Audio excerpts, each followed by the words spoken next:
Thank you, Lascan Corla. Minister, whoever said it was easier to lock down due to COVID rather than to open up was not wrong. But we have now come to a point where we have to bite the bullet.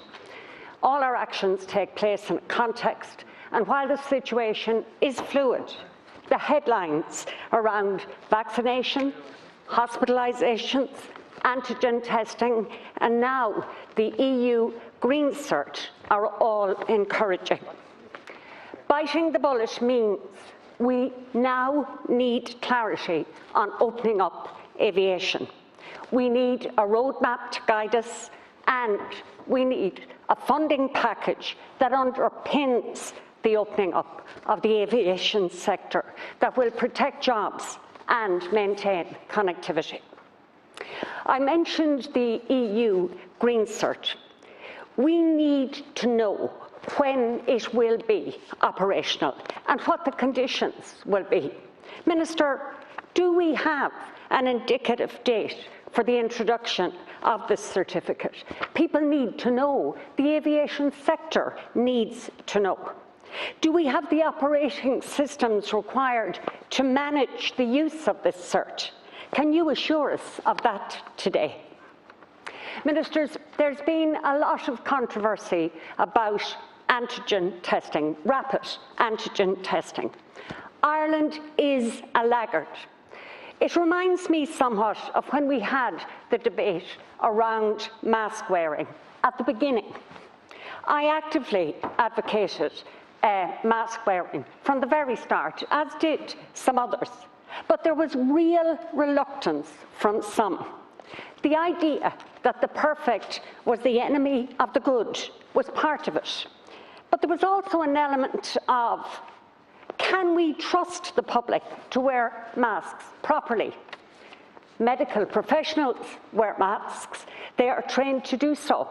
But Josephine and Joe Public do not. We had what I would call a type of medical paternalism on this issue. In regard to antigen testing, the Government Chief Advisor, Professor Mark Ferguson, published a report co-authored by Professor Paddy Mallon, Professor Mary Horgan, and Professor Kingston Mills. This report advocated the use of rapid antigen testing to enable accelerated easing of restrictions in Ireland. Governments across the world are proactively advocating the use of rapid antigen testing as part of their return to international travel. But once again, we are dragging our heels when it comes to rapid antigen testing.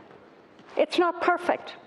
No test is perfect, but it has an important role. And Minister, once again, I ask myself, is there a hint of medical paternalism here? In that, again, Josephine and Joe Public can use these tests themselves. They don't have to be administered by a medical professional. COVID can only be managed by a truly collaborative approach. As I said earlier, we're at a point where we as citizens are part of the solution. We are not the problem.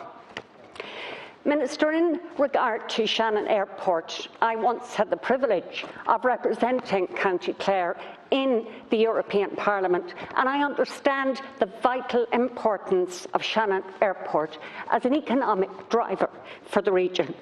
But that's not the only reason I mention this. Shannon Airport matters not just to the Midwest, it matters to the West, the Northwest, and the Southwest.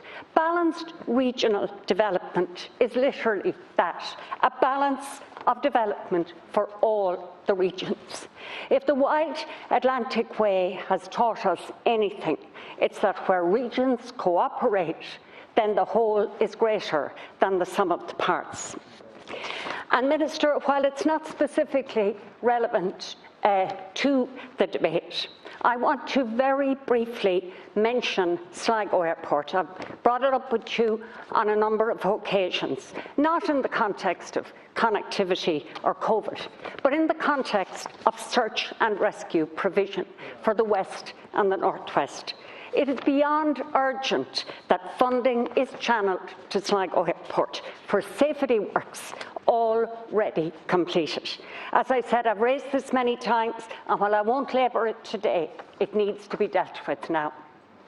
Finally, Minister, can I say, we are a small country, connectivity is key, and international and transatlantic connectivity is vital to the West Coast as well as to the East Coast, and that's what I speak about Shannon.